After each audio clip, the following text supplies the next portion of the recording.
Drama Thursday. We'll talk about that on this segment of the Gig Geezer. Today is December 4th, 2025, and I am actually driving away from a brokered opportunity that I booked this afternoon. But as I said, I'm driving away, meaning that I'm leaving empty.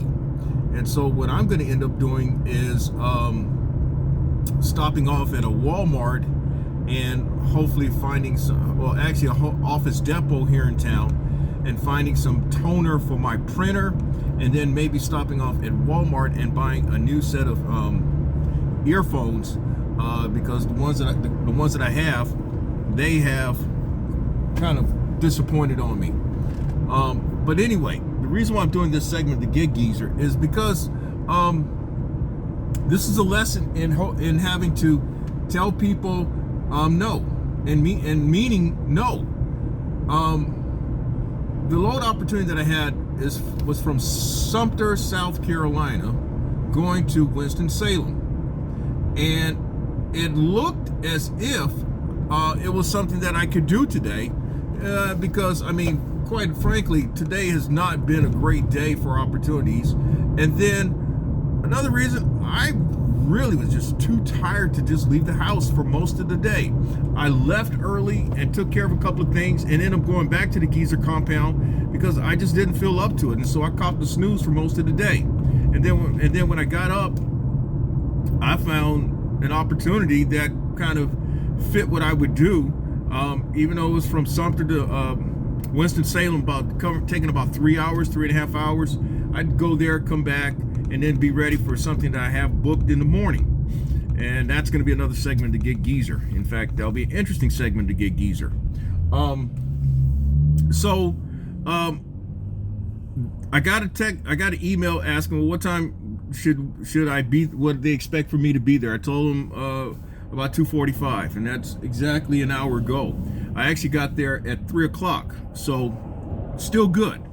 But on my way there, and I was about 20 minutes out, it occurred to me that because of where it was going to and Winston-Salem, that it's likely that these people may not be there at receiving once I get there, and I don't want to be holding a load knowing that I've got something booked for in the morning.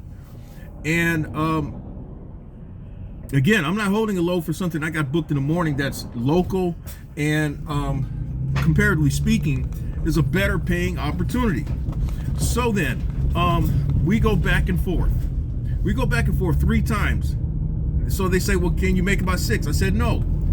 Well, we're gonna have them to hold until 3:30 or 6:30, and can you make it by then? I'm like, well, it'll be close, but I still think that we need to just cancel this and assign this to another driver in the morning. No, we've got this set up for having them to extend this until 6 o'clock, 6:30.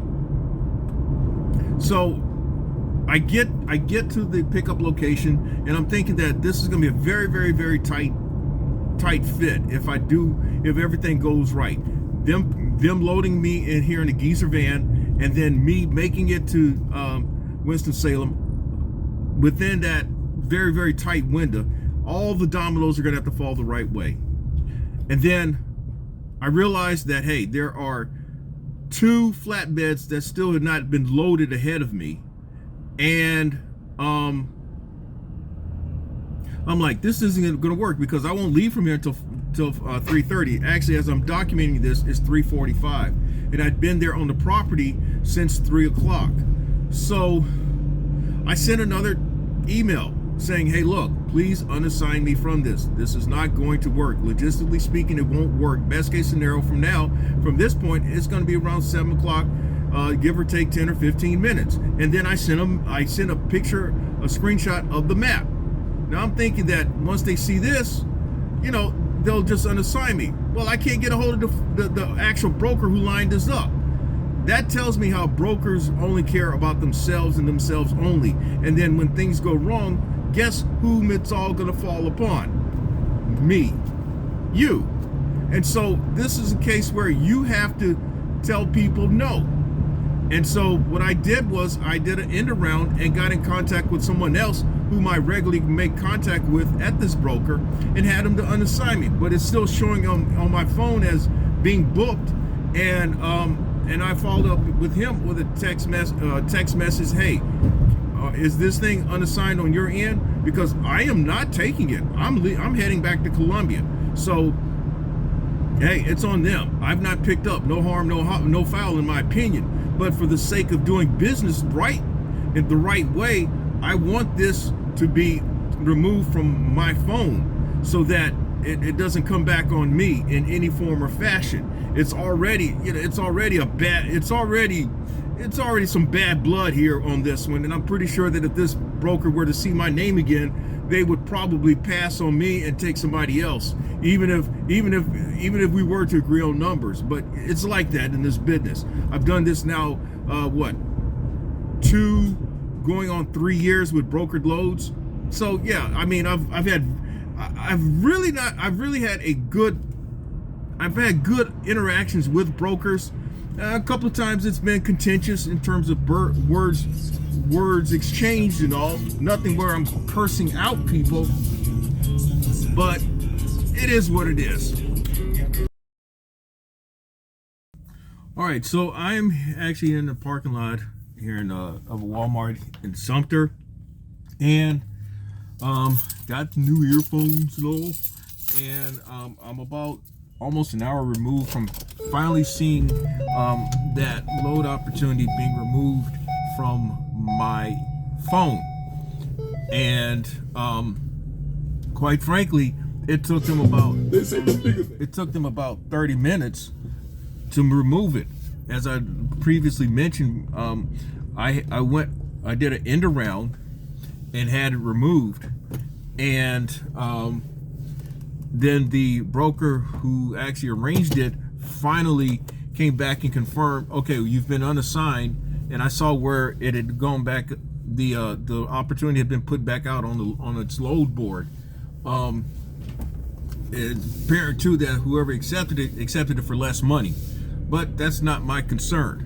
My concern on this is the fact that, hey, this broker, while it was not a forced dispatch situation, but the way the broker went about doing things almost had the appearance of a forced dispatch situation. Now, for me, I have a 0 production day today. And you know what? I guess I gotta be okay with that. These days happen.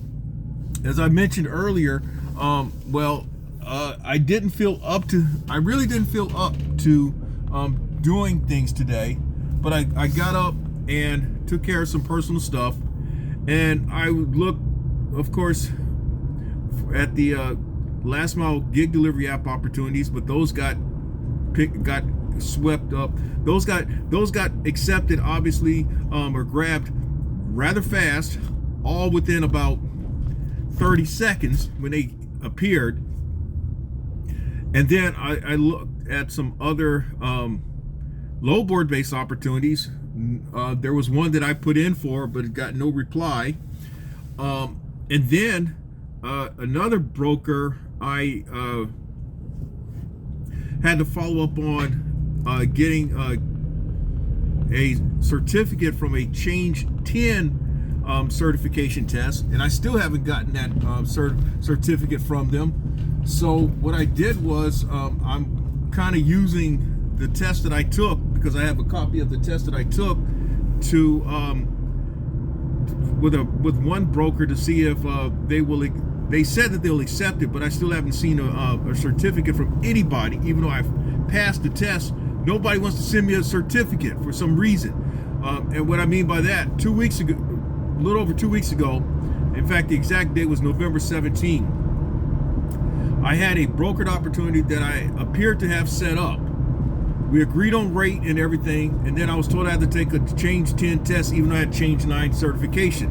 In fact, I'd seen on a load board, on a Facebook post about Change 10 certification. I had not seen anything on it, but yes, I've seen the Change 10 test. I've taken the Change 10 test.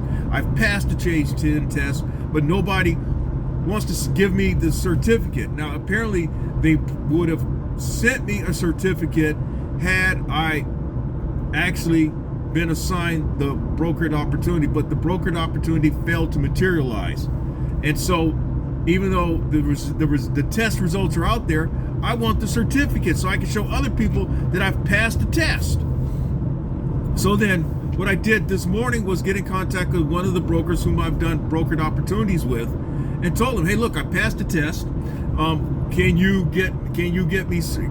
Well, this count is being certified for change 10. He said, yeah, send me the test and all.